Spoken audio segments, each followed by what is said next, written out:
Your job as the entrepreneur is to put out lead generators, right? Things that pique the community's interest so that you can identify the prospects from the suspects.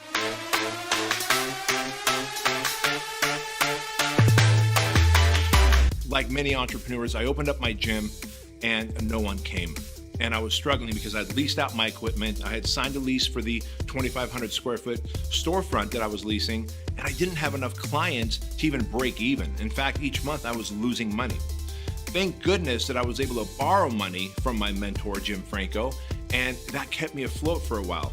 And the next thing Jim Franco did was said, hey, listen, you've got the entrepreneurial spirit, but you need to learn to market.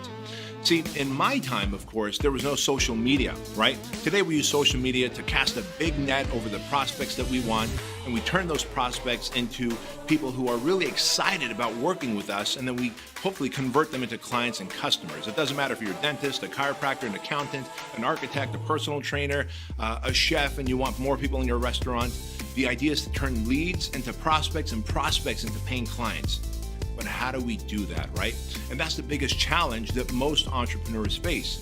And just like me, my goal was, of course, to go and open up multiple locations. But before I can even open up multiple locations to impact more people in my community, and of course to make more money, I had to figure out how to get one location to become successful.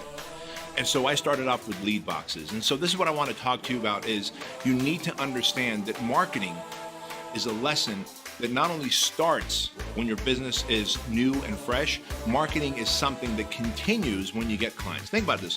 Marketing is everything you do to send out a message to your community. So if you look at your community, everyone in your community as suspects, there are probably, I don't know, a few hundred, maybe a few thousand prospects, right? So if you look at everyone in your community, like I live in Chino Hills, California. Now we have about 80,000 people in our population here. Not all 80,000 people would want to work out at a gym. Not all 80,000 people would want to work with a chiropractor. Not all 80,000 people would want to work with an accountant, right? But those 80,000 people are suspects. Your job as the entrepreneur is to put out lead generators, right? Things that pique the community's interest so that you can identify the prospects from the suspects. So if I have 80,000 people in the community here, guess what? I want to put out lead generators if I own a gym.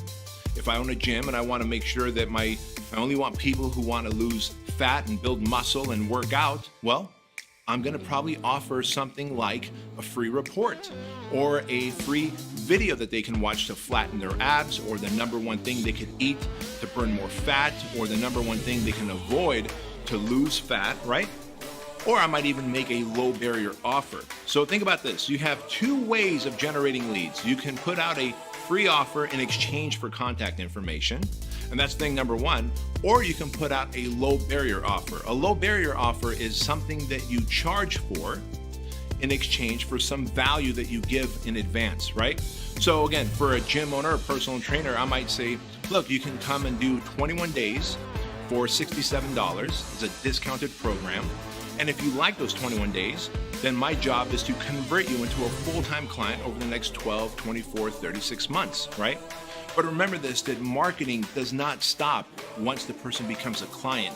Whether you're generating leads or you're putting out low barrier offers, marketing is everything you do to send a message out to your community to identify the prospects from the suspects.